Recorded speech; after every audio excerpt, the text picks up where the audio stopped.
What's going on, ladies and gentlemen, friends and family? Much love to y'all. Big hugs. Hope you are well. I've seen a lot of you guys on comments. A lot of you guys are struggling. Keep us in prayer. We're always keeping you guys in prayer. Let's fight the devil where he is able to be situated and to defend ourselves where we can.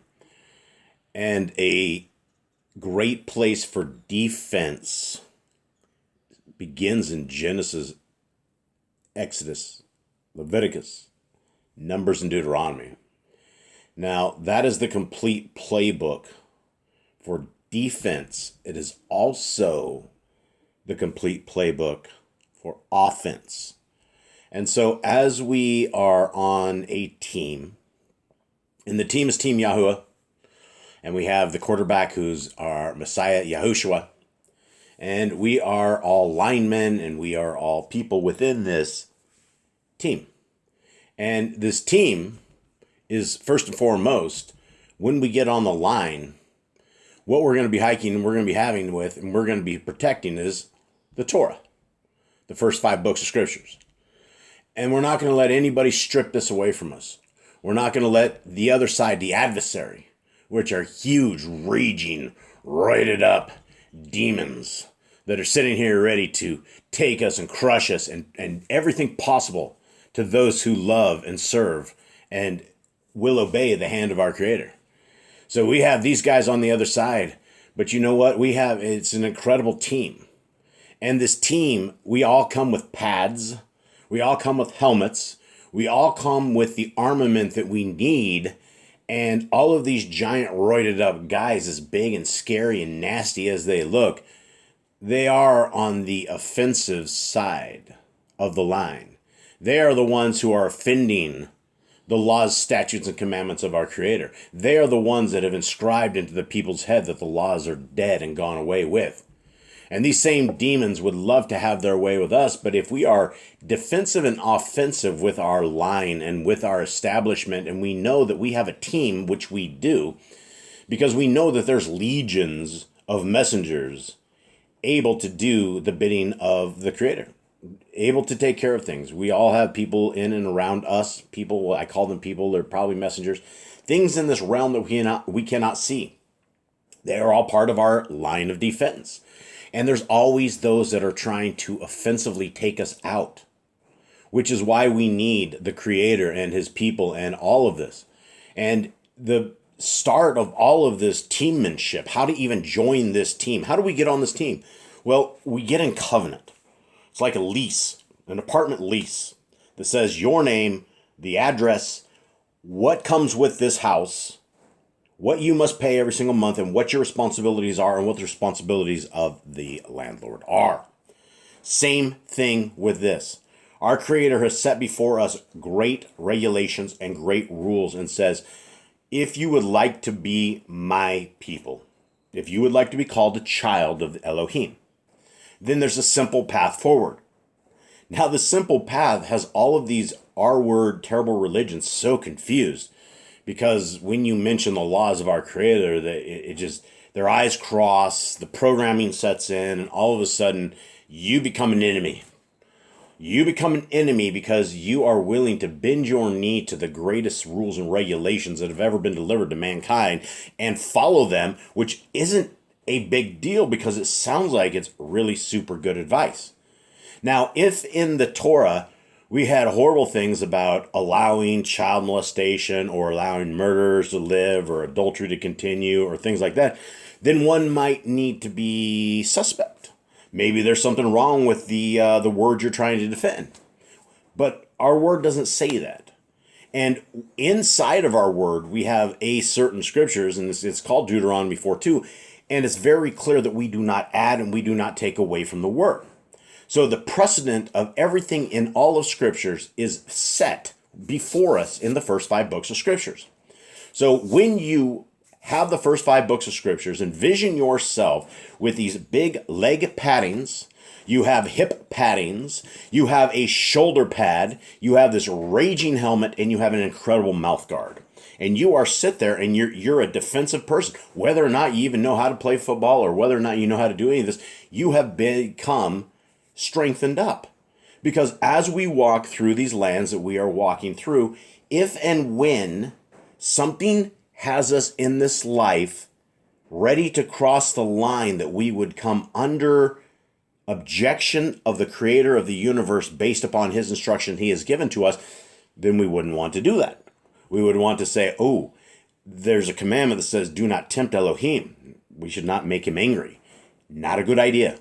Lots and lots of bad things can happen to human beings in the course of humanity, and we've seen it throughout scriptures. Those who defy and do very evil things usually have a very horrible ending. There can be decay from the inside, folks. There's a horrible, horrible thing. There's reasons we don't tempt Elohim. We don't want to. We don't want to be against him. And so how do we go for him? Well, we do what he says to do. And when we do what he says to do, then we qualify for our Messiah Yahushua. Because Messiah Yahushua clearly says that those who are lawless are departing from him. That means they leave his presence. They go somewhere else. And from everything that we can read in scriptures, there's not a part two of eternity of being able to cross the line, right? If our resume of this life that we have is bad fruits and the end is bad, we have not figured out that the greatest way to the next generation is by serving the creator who has created us and given us a system, then I guess we deserve eternity somewhere else. And many, many, many of us and our families will never, ever make the kingdom. We know the families, the people that have completely rejected the laws, statutes, and commandments. And I know all of you guys out there, I see it in the comments, we discuss it a lot. You all get laughed at, right? You all get scorned. That's a badge of honor, guys. That is not. It's like one of these these things on social media where you get a little check mark and it's like you're above everybody else or something of the sort, and everyone's like, "Oh, you have that check mark." It's the same thing, right? When we get beaten, understand that is a badge of honor. Our Messiah totally got beaten. His entire life, people were challenging him, messing with him. His entire family was jacking with him. It wasn't a peaceful life. You wouldn't say it's a life you'd want to live. If you had an opportunity to walk in the shoes of Messiah truly and have to do exactly what he did, we would all fall short. There's no way. About day 31, we had the demons out there trying to tempt us with some bread. We'd be just like, forget it, demons, kill them off and just eat some food and make it done, right? Messiah didn't do that. He fought through all these things and fought through all these entities, and this is why he's worthy to be praised, and this is why we have been given a great Melchizedek priest. And we are reading out of the book of the Nazarene. This is the last book in Yah Scriptures. You guys, there's still limited edition available of the big blue book that people love. Free versions, if you guys go to yahscriptures.com, under the downloads are all the free versions, and every free version is out there. Okay, now with this, I want to get into our Messiah, his ways, his walking with his people. And I didn't realize the last time that we were reading, we only had 2 verses, or I would have nailed those 2 and we would have jumped into 16. But we're going to jump into 16. And this is these are learning things. This is like a college for us as we see our Messiah, how he talks, how he speaks, what he speaks about, and exactly the content. And a lot of the content is stuff about what it takes to make the kingdom, and the good has to outweigh the bad. We have to have made a conscious decision to seek our creator and turn away from a sinful life. Every single day, if there's still sin involved in our lives, we need to work very, very hard and diligently to work through this to where we are as sinless as possible, to where we are able to clean up our lives, clean up our thoughts, clean up our process, clean up just how we own and how we operate inside of this world that we're in right now. And it's hard, guys. I'm always talking to all of you, but at the same time, I'm always, it's always coming right back to me in a full big fashion. And it's things that what I say to you are the same things that I attempt for me in my life every single day. And, you can never get to the point where we are like comfortably confident in our ability to make this kingdom. I think it's something that we don't need to be upset about, but we need to make sure that we are walking a squeaky clean path to where we don't have the sin. And in the book of James, it talks about the freedom of the Torah, and the freedom of the Torah that a lot of people don't understand is that when we are walking as the Creator has given us the walking to, and the accountability is based upon that, we don't have the conscious guilt of feeling like we're always doing something wrong, or if at that moment we're taken away or we're dying, we breathe our last breath. Are we where we need to be? And so it's a work. All of this is a work. So let's begin. 1544. One said, Adonai, while you were away, there was another here who healed and did the same things as you. But he was not one of us, and we argued with him. He is a Talmud, a disciple of Shimon the sorcerer, who does many strange things, and the people listen to his words. Yahushua said, separate the words from the deeds, but good is good, whoever does it. Therefore never speak disparagingly of anyone who does good. If he is not yet against us, he may be for us. Therefore it is unwise to become angry in haste. Huge thing. Lots of stuff to talk about, lots of things to consider in this little part right here, right? Is whoever doing whatever they are doing, is the end beneficial? Is it good? And that's how we are to judge things of this nature, right? We don't know what people's intent are. And a lot of times we'll jump to conclusions on like, oh, this is a marketing scheme or this is something else. And a lot of times it is. Most people don't do things for the benefit of the kingdom, but for the benefit of themselves. And, helping others usually is not in the benefit of helping themselves. So we need to be wise, right? We need to be wise in these judgments and don't jump to conclusions. It's just something that, when we jump to conclusions, a lot of times we're wrong. And a lot of times hindsight's 50-50, 20-20. It shouldn't be 50-50. It might be 50-50, though. And so if it's great hindsight, if we're able to see, what we've done wrong, walking towards the future, we just correct ourselves, right? We just know that all of us sin day to day. All of us break the laws in probably a lot of different ways. A lot of it in deed, a lot of it in thought. A lot of things that, according to Messiah, the things we don't do is the ripple effect. If what we did positively, as all these ripples go out, we are responsible for the good and the bad. Okay, now coming into this, Messiah says this. Actually, Messiah didn't say this, but this is where Messiah is. Yahushua departed from where he was and moved over to the water in Yehuda across the Yarden. And here too crowds gathered about him to hear his message. Many of the usual questions were asked and similar answers given. One man put this question to him. Great teacher, is it lawful according to the great Torah for a man to put away his wife? For there are other laws concerning this. Yahushua said, this is a huge thing, right? Should we divorce our wives? Great question. A lot of people, I'm sure, ask this question. Messiah says, Yahushua said, what did one of the great lawgivers, speaking with the authority of Elohim, say about this matter? The man answered, the Torah he gave permitted a severance deed to be made, and with this, the wife is divorced. Yahushua said, such laws are needful while men are without wisdom. I assure you it will not be so when the rule of Elohim comes. They are made for those who cannot overcome differences by compassion and understanding. Where there is no feeling, there cannot be love. Divorce is decreed for the failures in love. All right, wow, this is incredible. This is so incredible.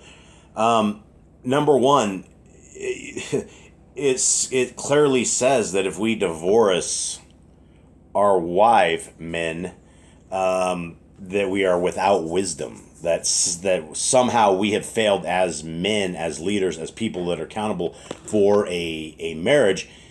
We're not wise. That's a big thing to consider, and probably a big thing for all of you guys out there who are thinking this direction, right? Thinking divorce is the right way, or not keeping it together.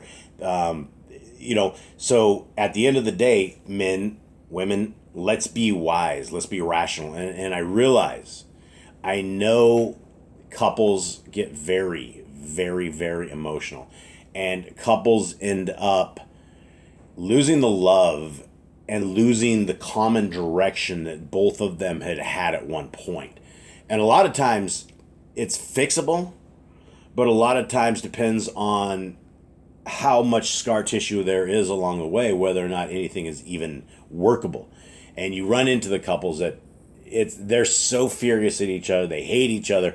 It's been years and years and years. They don't see in the same direction, and when you bring them together, it's like they want to just box it out, right? They're there simply to box it out, and those kind of things are they're not healthy. They're not healthy in a lot of regards, and if your marriage is not that far gone.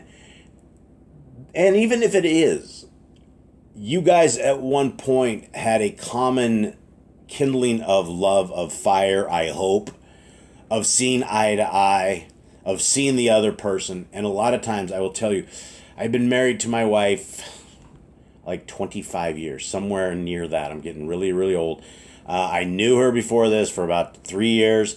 So we are at 28 or so years that she and I have put up with each other.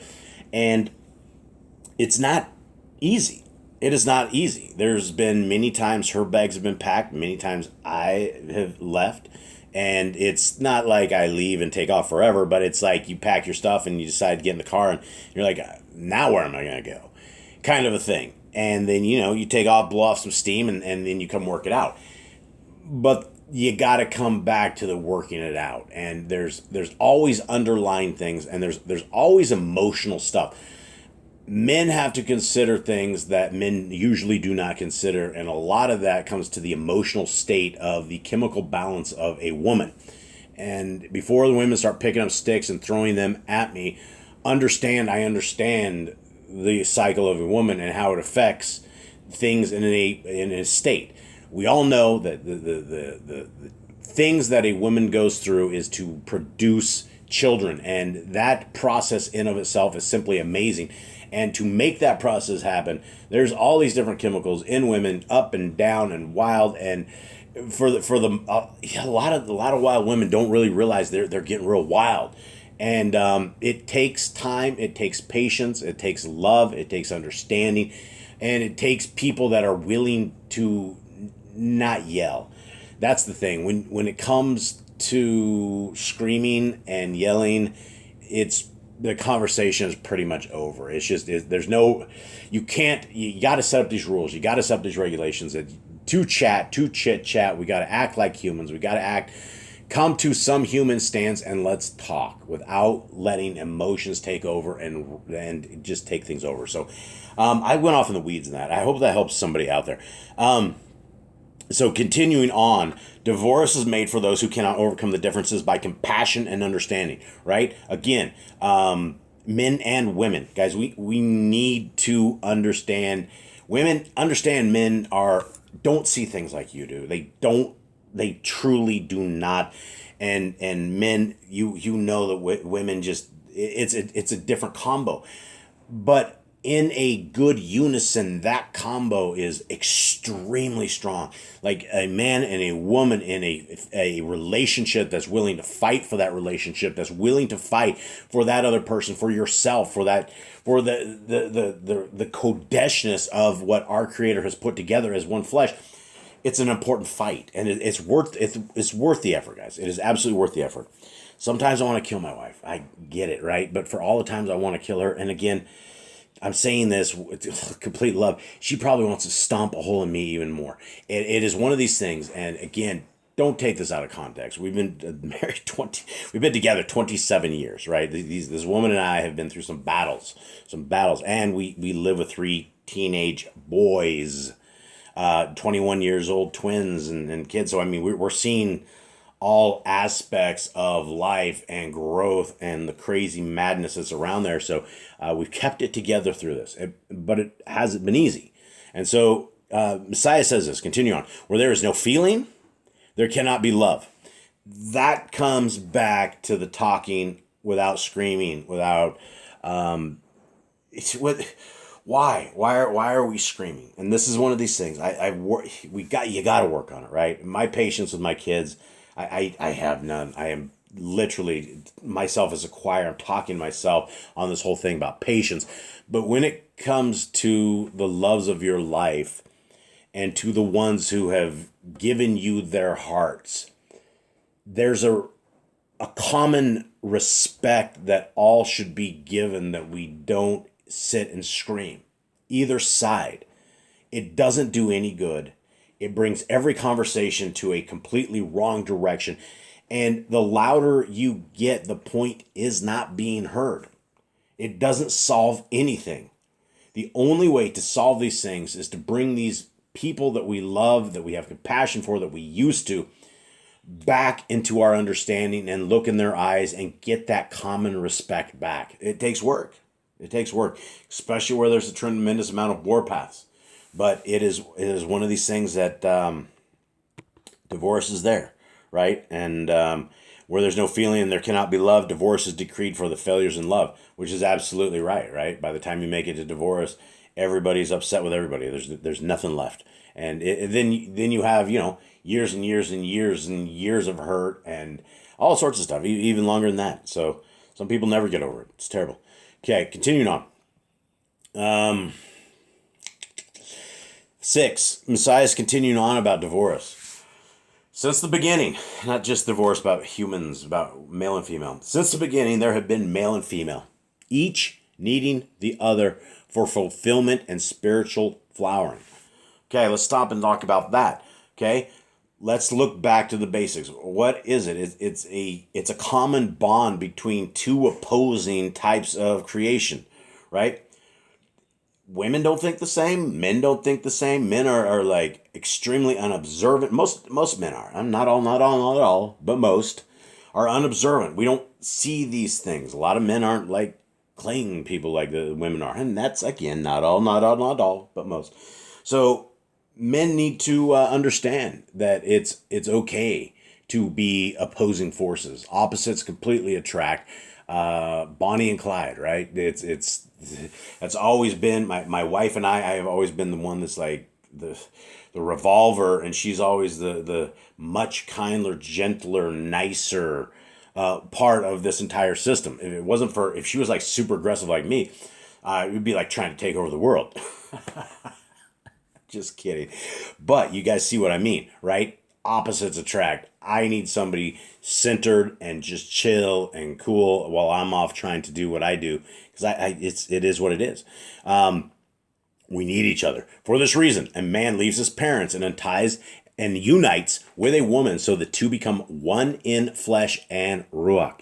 And again, for those of you guys out there that have had a successful marriage, shout outs, high fives. You guys know how hard it is and how worth it is to continue on with these fights. There's going to be lots of not seeing eye to eye. There's just so many things that can drive a marriage away. But it's important, right? And it is literally a union of the flesh. My wife fights for me. We fight as a team, literally.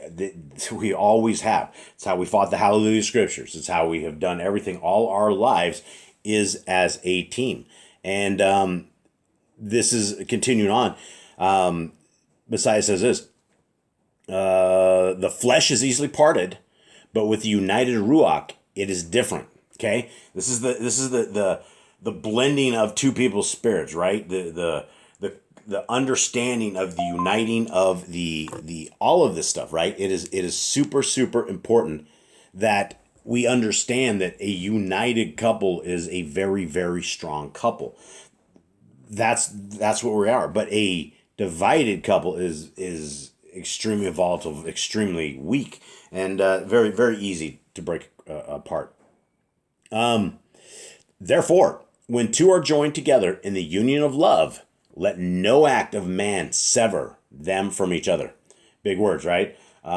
If there's a real union based upon love, where your spirits are together and these people are united, don't break them apart. 7, fornication occurs in marriage as well as outside of it. For marriage is much more than the union of flesh. And whoever divorces his wife and marries another commits adultery in Ruach against the one who is his true wife. Whoa, huge thing, right? No, this is why I talk all about pornography a lot, guys. It's something that is so bad, that is so vile, that it is so spiritually depleting. These are the words of our Messiah, that literally every act, when you're pulling up these web pages and these dirty pictures and subjecting your body and your soul and your mind to this great evil, it changes you. It completely changes you, and you commit adultery against your true spouse, whoever that is. If you're married and you're continuing the act of adultery, you're in basically pornography. You're committing adultery over and over and over, and that makes your spouse more of an adulterer, sleeping back with you. That's why when a marriage is to the point where the bed has been defiled, according to the Torah, they're not to come back. That's not what we are supposed to do. They are not acceptable to either of us, right? We're not to go into them. They're not to go into us. It's the same kind of a thing. And so, very, very big stuff. And whoever divorces his wife and marries another commits adultery in Ruach against the one who is his true wife. Should a wife divorce her husband and marry another? Should a wife divorce her husband and marry another? She too commits spiritual adultery.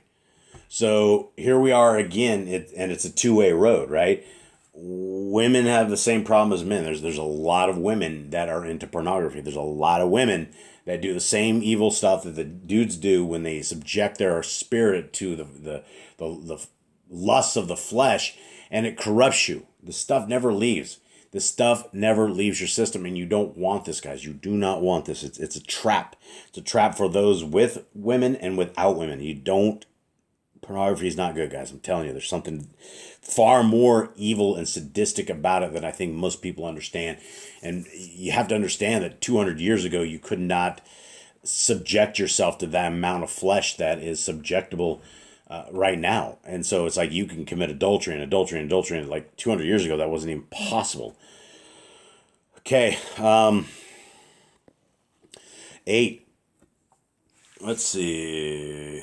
8. Marriage has a much greater significance than this depraved generation realizes. For it enters into marriage thoughtlessly and irresponsibly, and then cries, "Loose us from our obligations, for we have failed and cannot stand the bonds of the covenant."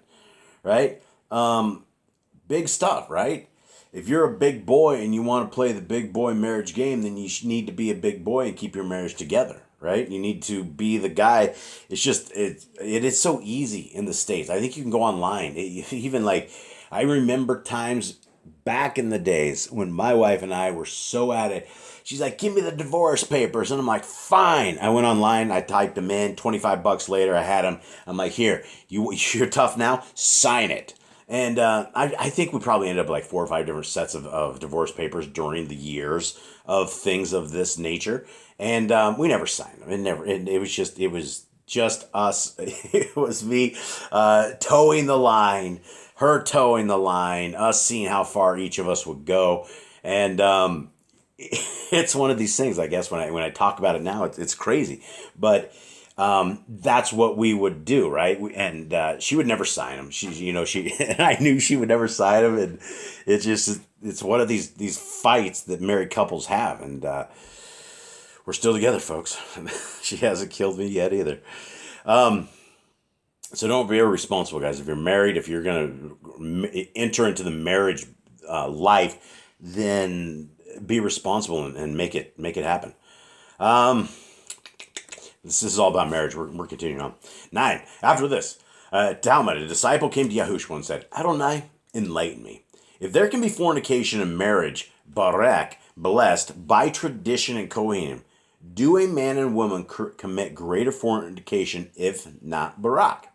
Okay, big question, right?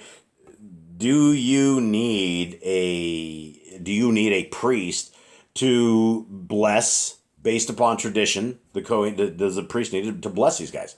Messiah says, marriage is the blending of two ruach. Fornication is the joining of flesh.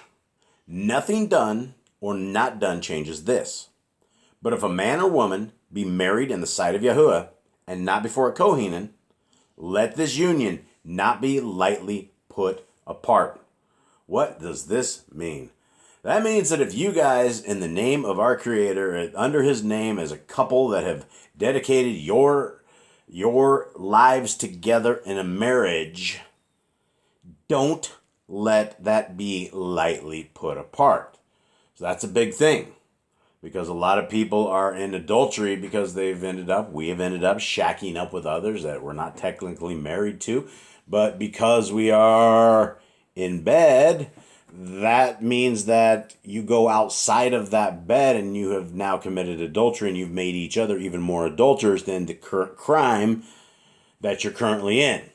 So technically you're kind of married in the eyes of Elohim, because as you go out and, the world is just notorious for being a whole bunch of sluts. The men and the women are just a bunch of raunchies sleeping with everybody. Diseases are everywhere. And it's just, guys like Larry Flint and all of these Playboy people and all the people that really, really corrupted the world back in the days. Boy, it's just going to be really, really horrible. They're already burning, right? They're already in some horrible, horrible place, and they know what they did is just totally just destroy the world. Continuing on, don't mess around, right? Continue according to Messiah. Messiah continues and says this: "For I assure you that no future marriage, Baruch by Kohen, blessed by a priest or otherwise, will be a marriage in spirit, Ruach. It will be no more than fornication." Okay. What does he say? That no future marriage blessed by the Kohen or otherwise will be a marriage in spirit. It will be no more than fornication. So essentially, it's one of these things that it doesn't matter if it's blessed or if it's not blessed, but if it is just if you're not blending your spirits together and it's simply the act of sleeping together, it's not a good thing, right? It has not turned into something that's good at all. Those who are in these kind of relationships, I encourage everybody not, don't exit outside of this stuff. Don't keep going. Don't keep making everybody more of an adulterer. It's the wrong thing to do. We shouldn't even be in these kind of relationships to begin with. But a lot of us are there. And what do? Well, we make sure that we less sin is what we're trying to do. Okay. I think that's it, guys. I think that we're going to roll this one right here. And I thank you guys very, very much for listening in. There's a lot of meat and potatoes to this thing. This is definitely a lot of reading on marriage and divorce and what our commitments should be and how it should look under the eyes of our Creator. And this is the most important thing, is making sure that whatever we are doing is doing it in the gladness and the happiness and the ways of our Creator. If we are not loving our wives, that's like not loving our neighbors. And our wives are even closer than neighbors because that's supposed to be a blending of spirit. Our husband is supposed to be the blending of spirits. It goes two ways, guys. Marriage is 100% about respect from both sides. And when you can find that common ground and respect and not scream and shout and yell, things get done.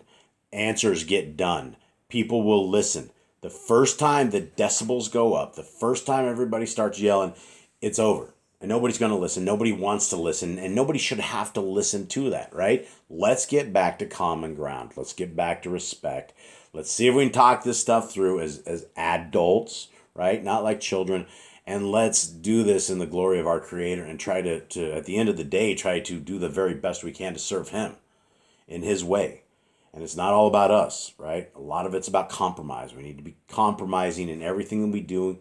We need to have a lot of patience. We need to have a lot of love. We got to have a lot of compassion and realize our spouses are only human. Sometimes they're not going to be everything that you want them to be, and they shouldn't be. They would be real boring. That's why opposites attract. All right, everybody. Much love. I'm out.